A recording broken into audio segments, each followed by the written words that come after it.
The last ones to leave will be the ones in most danger.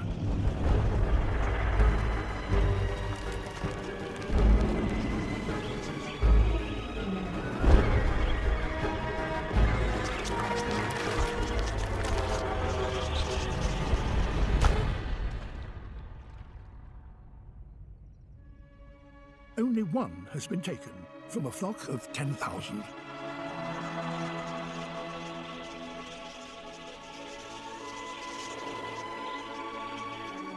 In a few days, they will leave the area on their never-ending search for the next brief opportunity to feed and drink.